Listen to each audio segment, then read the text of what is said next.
Hey, welcome everybody. We are doing another installment of Pages Promotions, the Summer Virtual Book Festival. I'm coming to you from the great outdoors this time. I'm on a writing hermitage. And our featured author tonight is Douglas Pierce. Hey, Doug. Hey, everybody.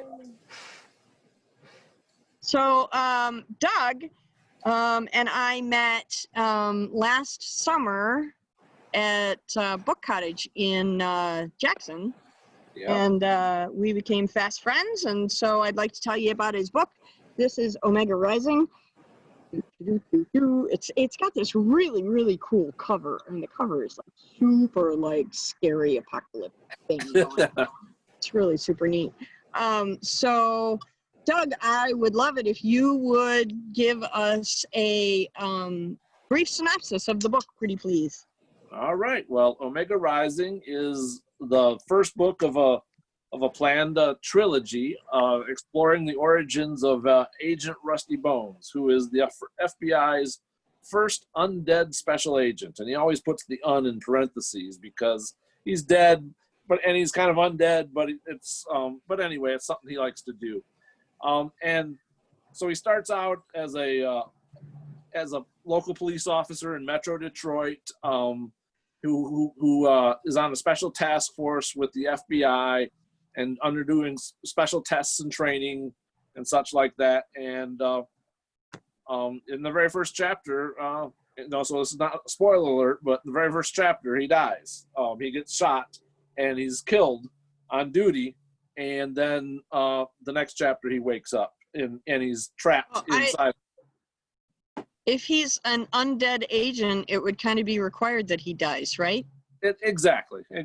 Yeah. So, yeah, but the whole process of how it works out with a combination of technology and magic, and then he's discovering more and more about the program that he's been a part of, and discovers that it's not all it was cracked up to be, and there might be some secret agendas there, and he finds that he doesn't have the kind of freedom and that he wants to have, and some of the promises that were made to him were kind of broken. And so the book is basically his journey of becoming part of the Omega Project, and then finding a way to get himself out of the Omega Project. And along the way, he meets a lot of really cool and interesting people who can help him out.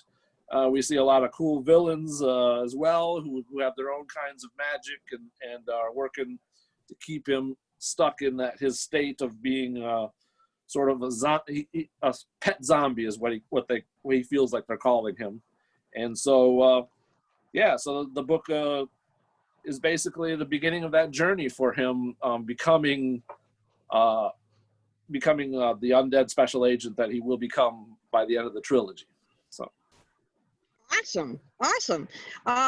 So let's get this out of the way right away.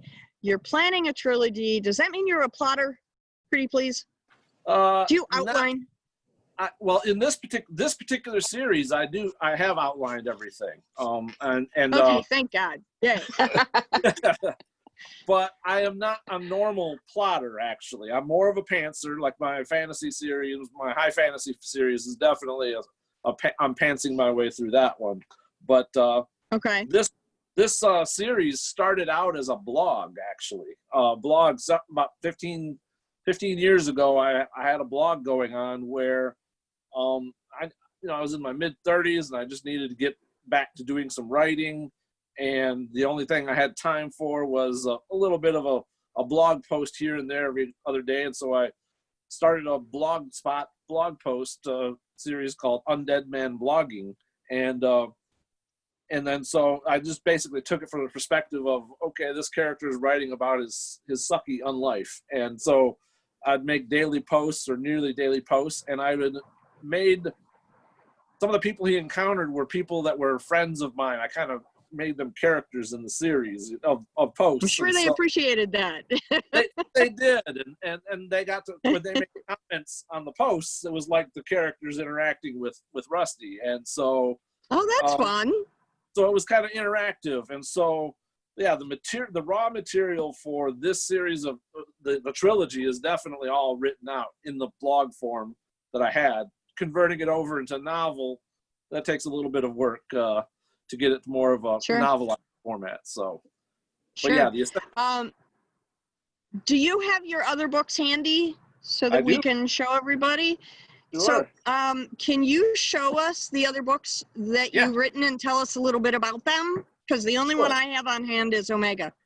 Right. So so this is the Maiden Song is a epic fantasy novel that it's really thick. It's really heavy. It's almost an 800 plus page book, and wow. I got some feedback that it was a little bit too big for the current modern audience in terms of books, and the economics of selling copies of it was a lesson for me. So I ended up splitting the book, the Maiden Song, into the Hunted Maiden, which is like the first 2/3 of the book. Okay. And then the Seedling Song, which is the last third of the book. And basically, I got new fantasy covers made for the series, and the same cover artist formatter who did the Omega Rising did the Hunted Maiden and the Seedling Song. And so so can you give us a little synopsis of that collection for us? Sure. It's an epic high fantasy series where it follows the stories of two main characters. It's Seldy, who is adopted gypsy girl, elf girl, who thinks she's an elf, but learns that maybe she's a little bit more to her, and she gets kidnapped early in the series. And then the second character is Mouse, who is a human male who has the unique ability, as far as he knows, to hear the hidden songs of each person that he meets. Basically, he's got this ability to hear the theme songs of every person he meets. And if he gets close enough to them, and he can kind of intuit a bit of who they are, what their intentions are, by listening to their theme song. But he has never met anyone else who can do it or understands what it is that he does. And when he comes in, he's working on the ship as the lowest crew member, where Seldy gets taken captive. And when he meets her, his gift blooms even stronger than it has ever been before. And he has a series of dreams that shows why he has his gift and what he needs to be doing with it. Very fun. Yeah. And basically she turns out to be the only person he's ever met who doesn't have a song and who doesn't have a theme song. And so the plot thickens. The plot thickens, and he finds out that their mothers performed a ritual that allowed him to hear the Fae songs of people, and that also her mother then turned off her song or hid her song in a way that he's got to try and restore it to her. Very cool. That's a really unique approach to story. I like it. Thank you. And then you have another fantasy series as well, right? No, that's it. That's it. Okay, yeah. So the wolf pack thing that you were doing at the bookshop. Right, because wolves play an important role in the Maiden Song, the Hunted Maiden, the Seedling Song, that series, the Seeds of Hope. Okay. Wolves are characters that can communicate with both Seldy and Mouse eventually, and so, they have, Mouse discovers that he can communicate with them. Seldy has the abilities from birth, pretty much, to talk to animals in a way, and so. So I use the wolf, the naming of the wolf pack naming, or what's your wolf name, as a game to interact with people during events. Yeah, is that still available on your website? Because I know that you were offering it in person, and you were talking about maybe offering that option. I just think it was a really fun, cool thing. I did it with both. It's kind of like astrology with wolves. Yeah. And I did it both for me and my son, and it turned out that both of our pack affiliations were really, really like super amazingly accurate. Cool. And being that my maiden name is Wolf, it even kind of meant a little bit more. So Right. I was wondering if you could kind of share a little bit about that, because I thought it was first of all, it's a really cool thing to do. Well, And secondly, it's a really cool marketing thing. thank So I you. wanted you to share that with the other authors in the room. Sure. So I actually have a folder here right now that has, so if someone wants to tell me their sign, I can read out the information and people can choose their pack names if you'd like. So Peggy, what's your astrological sign? I'm a Gemini. Gemini. You and me both. Okay. So All right. can you tell us, Doug, what Sure.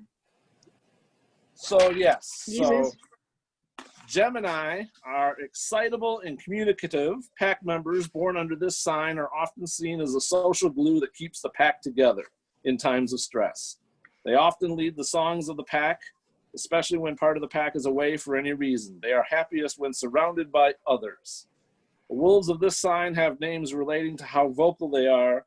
They are often tagged with various bird-related names, as birds are some of the most vocal creatures in their habitats. So examples of wolf names for those born under the Gemini sign are Night Raven, Moon Song, Silverhawk, Shard Singer, Storm Caller, Feather Dancer, Glade Hopper, Gray Eagle, White Owl, and Morning Song. So those are some examples of wolf names for Geminis. And then So what I often, this is what I want to bring up about this is, first of all, it's a really cool, fun thing to do, right?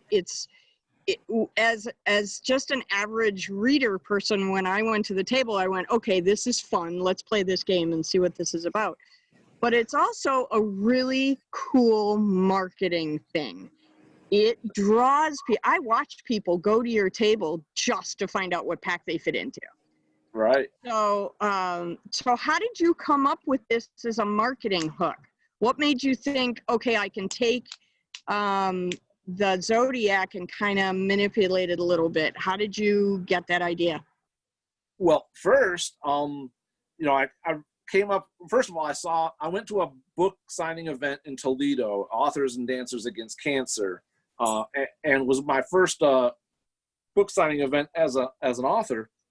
And I was paired with another author who was writing male-on-male shifter fantasy stories, right?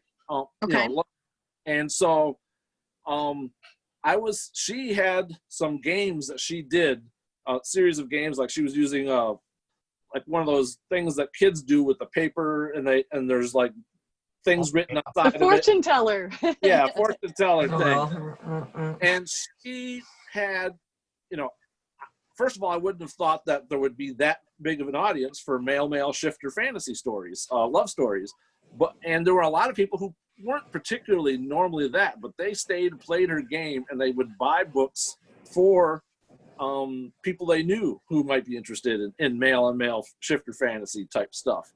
And so, and I didn't have any kind of similar activity plan to try and engage people and get them talking to me for any reason. And so so that first showed me, okay, I need to have, if I'm going to go to these events, I need to have some reason to have people want to stick around and talk to me, besides just looking at cover, because every author there has great covers. Every author is offering, they might have more elaborate displays or whatever, but those who had some sort of activity or game got the largest amount of engagement that I saw. And so That's a really good idea.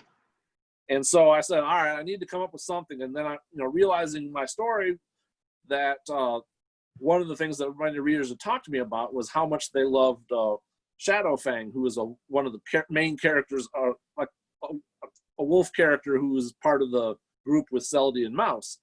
And my wife loved him so much, she was like, better not do anything to him. So, when I was writing the story, but, so I started realizing that I had a certain style to the naming that I was doing with the wolves. And then so I did a lot of research on astrological signs, and then I kind of tweaked the description of each of the astrological signs into characteristics that would fit wolves within a pack. Now, even though in reality, wolves are always born at the same time every year, right? Because they mate once a year, and they're all born under the same sign technically. But you know, in this way, I was able to allow people to imagine themselves as wolves in a pack and what role they might play in that pack, and then Now, come up with cool things. have you considered using a similar idea for the Omega Rising series? Finding another activity or another piece of engagement like that?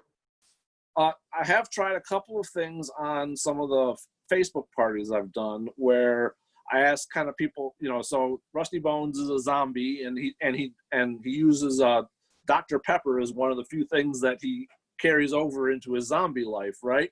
And so I've asked the question of folks to get them engaged of, all right, well, imagine yourself to be undead, and what one drink or food would you have to have in your undead form to keep going? And so that was something I've done, but I'm probably going to try and do something along the lines of maybe what kind of undead are you, and then fit the various types of very undead into certain astrological signs. So that's great. So that can be maybe, you know, pick their own version of their undead existence.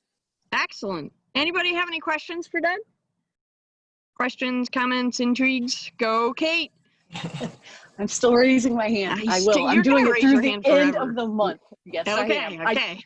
All day, I just kind of walk around like this. So it sounds like your book is about the FBI. Mine are about the CIA. So I'm sure that we've probably crossed paths in researching it. So one of my favorite questions is, what is your favorite source of research? And what is the craziest or most interesting thing you found out in the course of your research? That's cool. That's so I do a lot of Wikipedia, you know, I use that a lot, and I also draw on a lot of actual life experiences. So like Rusty Bones, he works for the FBI, but it's not any kind of standard FBI, that's for certain. You know, like I've referred to on my Facebook page that I use for Rusty Bones, that they don't give him the good office. His office is a couple of floors below Scully and Mulder's office, way in headquarters, right? And the director kind of gets upset whenever he refers to himself as a special agent of the FBI. So he doesn't get that kind of treatment. So, but I like to read the research. So a lot of Rusty's experiences actually reflect on mine, in that I've worked for the federal government for about 25 years. And I've done law enforcement within the federal government. And he's also a Persian Gulf War veteran, as am I. And so I draw on a lot of life experiences for him. And matter of fact, at the time I started writing him in around 35 or so, I would say he was pretty much a metaphor for how I felt about myself and about my life. You know, sort of felt like I was undead existence, you know, zombie, walking around as a zombie. And so just kind of taking it further. So combination of Wikipedia, and then where does that take me interest-wise, with finding ways to incorporate some of my own life experiences into the writing that I do. Awesome. So what made you decide to go from high epic fantasy to apocalyptic weirdness? What was what was that transition all about? Yeah, well, so the Rusty Bones blog, eventually I decided to turn that into a book. That was back in 2011. I think I released the first version of it through blurb.com. So, but I've always seen myself wanted to be an epic high fantasy writer, right? That's what I grew up reading. That's who I felt I was as a writer. The Rusty Bones was a way to get me kind of back into the habit of writing and just kind of playing around with it.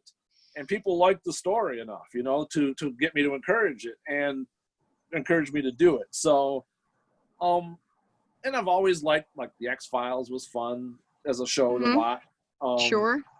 And various other law enforcement related shows. And so I figured, as somebody who's pagan, as somebody who's a law enforcement, you know, in a law enforcement background and have military background, that I kind of like to play around with the idea of the modern world, and their magic really exists. And there's these creatures wandering around that that we trick ourselves into just seeing them as human, or or we have a way of explaining, oh, that's what that is, and I refer to that in the book a couple of times. Is here he is, you see him on the cover, hard to believe that people wouldn't think that, oh my God, that's a zombie walking around, right, or an undead creature. But they use minimal makeup on him at times to kind of give him a normal human appearance, and then people just assume, it's just an ugly ass guy walking around. Give him a wide berth, and then whenever anything magical happens, it's like people will figure out some way of explaining to themselves other than, oh, that was a magic event there. There's some other explanation. There's always some other explanation, and so another thing that influenced me was the Suki Stackhouse novels. I liked those and the HBO show that was based on that. And so the urban fantasy was sort of a lark, getting me back into writing, getting that love for writing back going. And then when my original publication of Rusty Bones really didn't do much, I never saw a dime from blurb.com. I bought author copies and sold a few, but never anything successful. Mm-hmm. And then when I wrote the Maiden Song and then split it, I through Amazon and getting actual professional editing, professional formatting, real covers made. That kind of inspired me to think, well, what about reviving Rusty Bones? Because I started the series and never finished it, and so I really kind of wanted to finish the series. Plus, it's so much easier to write Rusty Bones' story than it is the high fantasy, the epic fantasy. Yeah, because it's closer to real life. Closer to real life. You don't have to explain as much. And his story told through the first person. And I'm a very sense-oriented writer. My epic fantasy is very descriptive, and I try to get all the senses involved. Mm-hmm. Plus, Mouse has the extra sense of the music, being able to hear music. So, whereas Rusty Bones can't really, he can't really taste anything. He can't really smell anything. So it's all visual and slight touch. He can feel pressure on some things or whatever. It's really a very different form of writing. I mean, you're really changing things up in this. Exactly. And so I love the challenge of trying to write it from a first-person perspective of how somebody might feel trapped in their own body, but not really able to feel much through that body. They have emotions. That's kind of cool. And so, and then he's snarky. He tells off-color jokes, and he belittles himself and others or whatever. But he's very kind-hearted too. And so I just like getting into his head and just writing it out. So it's easier to write his stuff, and since I already have the basic story figured out, it's just a matter of translating it into novelized format and fleshing it out. Very good. Very good. Anybody else have any questions? Anybody? Does he eat brains? I'm just wondering. That would be kind of awkward if he ate a suspect or something. No, he doesn't eat brains. Matter of fact, I mean, what fuels his body is Dr. Pepper. See, this is why humans should not drink Dr. Pepper. Right. Yes. But no, he does use that thing of eating brains. In his very first mission, he's still trying to figure himself out, and his test mission, they try to do where basically he's going in to save an older woman and her grandchild from some people who've taken them hostage, and he kind of goes brains as he's stumbling forward, just to try and knock the perpetrators, kind of get them off balance a bit. But right. Hey, he Troy, doesn't welcome. Hello, sorry I'm late. That's all right. You're allowed. So there's something else in here that I wanted to ask you about, because I haven't seen a lot of independent authors take risks or walk an edge with interior formatting. So I wanted to show everybody this. This is a chapter, and I swear to you, I just randomly opened it to chapter 13. But, so here's a chapter header page. And this is really different when you look at the rest of the pages and they're like, you know, normal interior book formatting. And then you get to a chapter break and you see this. Was that a suggestion from your formatter, or was that an idea you came up with? And why did you choose to make it that remarkably artistically different? Because like I say, I have not seen a lot of independently published books this way. I haven't seen a lot of traditionally published books that will take an extra step like this to make the interior format a little different. So what made you do that? So it was a combination of seeing something that my formatter had done with another person's book. My formatter is Rebecca Poole. She's my formatter and cover artist of dreamstomedia.com. She's super good. She is super talented at formatting, at making covers. I've recommended her to many other independent authors, but I saw that she had done something cool with the first page of another author's work, and then I kind of reached out to her and I said, I want you to do something similar to that when you're doing Omega Rising, in part because I think it's it gives an ominous feel essentially to the book, and I kind of like that aspect. It definitely adds that apocalyptic kind of feel to it, where we're not in Kansas anymore, kind of a thought, you know? Yeah, that, as I was flipping through the book and skimming a little bit, I thought, oh my gosh, what a stark contrast from a normal, you know, interior format. It's just such a big difference. Yeah, and then she did a lot of cool things, like the cover page right after you open the book is basically the cover image, you know, and then the title page, you know, she does something with the wolf that's also plays a role, but not in the same way in this book. And then the very first chapter, I mean, it just has the whole cover wrap. Yeah. Like that. And so. It's very cool. Yeah, it's something that it makes the book stand out a bit. And I thought it would help me at signing events to have a book that had a little bit extra that I can kind of show folks. It's like, okay, yeah, you're going to pay for this book. You know, pay this whatever the price is at the signing event, but look at all these cool features and this cool art that I have inside the book. Right. Again, it's another marketing tool. And it's another way to draw attention to your work. And you want to know something? It doesn't cost any more to print it out on Amazon than because it's in black and white. Standard format. Exactly. So how does that type of formatting convert or translate over to an ebook? Or have you not done ebook? Well, I've done the ebook as well, and because the images cost more for the ebook in terms of Amazon, you get less profits from the more images you have, the less profits you get for the ebook. So at least that's how Rebecca told me about it. So she did a stylization in the ebook where between chapter, you know, at every chapter there's like a phoenix rising at the beginning of the chapter, and then there's a phoenix break that shows there. So there's actual some swirls and additions to the ebook, but it's not nearly as done as the print version of it. But yeah, I mean, when it costs me less to print out and get author copies of this book than it does for the same size book for the Seedling Song, and the Seedling Song doesn't have any of that cool imagery art in it like Omega Rising does. So definitely awesome. worth. Any other questions for Doug? Questions, curiosities, anything? No? Okay. How long did it take you to compile? I know you said that Omega Rising came from these blog posts.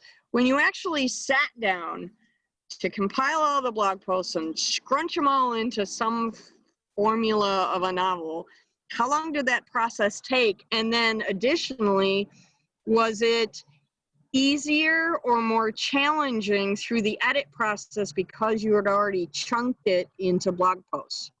Right. So when I decided to sit down and to write out the first version of Omega Rising as a novel, I took 3 weeks off from work, right? And I said, I want to do as much of the book as I can in that 3-week block of time. And I got maybe 2/3 of the book done, the first rough version of it done in that time period. Another 3 or 4 weeks of writing on evenings or weekends to get it roughly shaped up. So about 6 weeks and half of that really intense. I'm working on the book all day, every day. And then,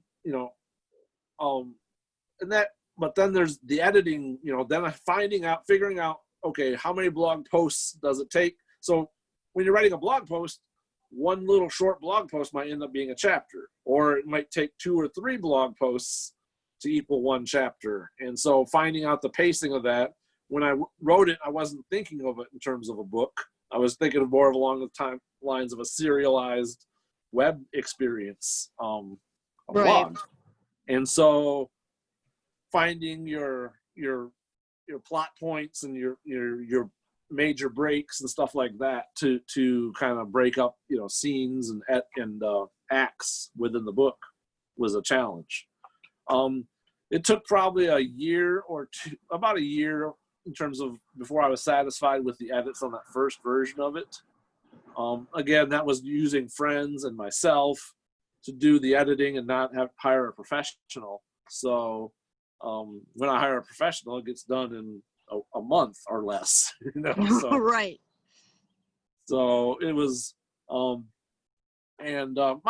editor provided a lot of really good feedback for how to improve the book too. So the book is much better than what I originally published, both in appearance and in the content and the professionalism of the writing itself. So Yeah, this is why we tell everybody editors are your friends, not your enemies, because they really do help you improve your work. Yeah. So whenever you have an opportunity, you should. Yeah, even when they tell you that some of your favorite parts of the book or the things that you put in there with certain intentions, and they're like, yeah, no, that's not really working the way you want it to work, or that may work against you if you do it this way. And so I have a really good relationship with my editor that, there are times when what she'll says to me might piss me off, and I just kind of have to put it down for a while and come back and, yeah, usually she's right. But yeah, none of us like critiques. That's never a fun process. Any other questions for Doug? Yep, go. Now you said, Rusty, you kind of took off of your life experience. Is there anybody else in the book that kind of got in from somebody that you know? Oh yeah, absolutely. The some of the people that he meets that help him out are all based on, my wife is one of them, my mom was one of them, a good friend that I knew on the internet for a decade before became one of his most important helpers. And how do they feel about being so beautifully artistically designed in your novel?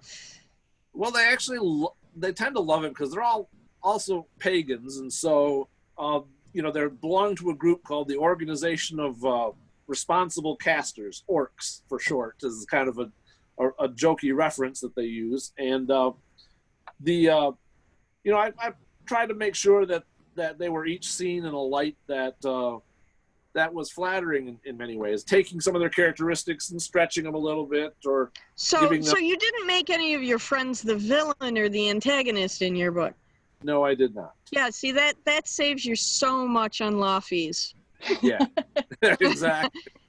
Your attorney doesn't have to be on speed dial when you don't make your friends the villain. Right. Unless they ask to be a villain, I'm not going to make them a villain. So good choice. Now, there might be someone who wants to be a villain. I could write a villain. Yeah, I could write them a cool villain, but I'd check with them, say, okay, well, what kind of powers do you want? What do you want? What features do you want? Size, So right. So, how soon do you think the next book in the series is going to be out? When can we look forward to seeing that?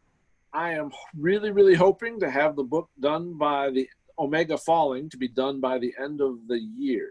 Excellent. I'm again, because it's all the material is pretty much already, the storyline is already plotted out. It's just a matter of novelizing it and then getting it. And now that I have no professional editors, it should go much quicker and all that sort of stuff. So it's Sure. been a rough year though. So lots of things have happened this year that have kind of dramatically impacted my ability to write. And so Yeah, for all of us.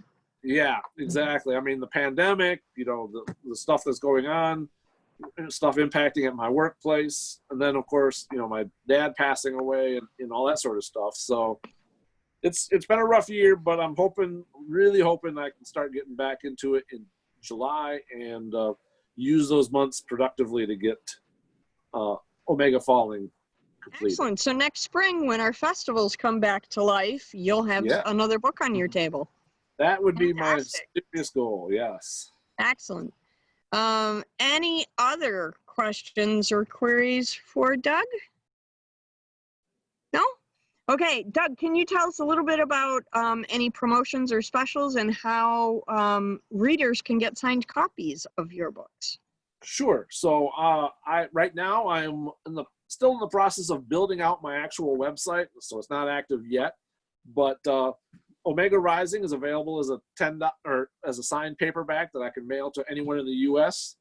For $10 for the price of the book, and then $4 for mailing out a copy to anywhere in the U.S. And then for my other books, you know, I have The Hunted Maiden is also available for $10, and then The Seedling Song is available for $9, I believe. Okay. And how can people reach you to order those books? They can reach me here on Facebook, or not here, but on Facebook at my author website, Douglas S. Pierce Books. And then I'm also on Instagram as Douglas S. Pierce Books.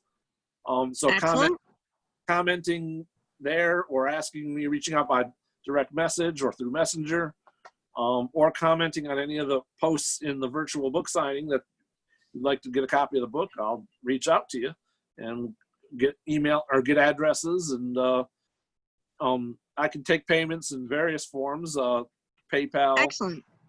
Cash App, check, even regular old check in the mail I'm good with too. So Okay, perfect. That's ideal because we I just do got have one a lot those of today. yeah, we do have a lot of people who are coming back and watching the replays of these on YouTube, and so we like to know how readers can easily find you. So that's great information. Before we close down for the night, and I go back to my writing hermitage, anybody have any more questions for Doug? No? Okay. So this is Omega Rising. This is the book that's going to be in this week's giveaway. And that giveaway drawing will happen tomorrow, as we do every Saturday. We're going to draw another name and ship out another batch of books. And we're doing 4 more of these live Zoom gathering chats. One tomorrow, one on Monday and Tuesday, I think. No, Tuesday, the 30th. And then on the 28th, we're having a special Zoom gathering for all of the authors who are interested. We're going to be sitting down and picking the brains of Bill Matthews, who is a local marketing expert. And you're going to be able to ask him any question your heart desires for about an hour of his time. And it's all pertaining to marketing for the literary world. So come on back for that on Sunday. That's at 2 o'clock. And until then, have a great day, and we will see you at the next Zoom. Thank you, everybody, for coming. Hey, Bye. thank you, Diana, for doing this. This has been great.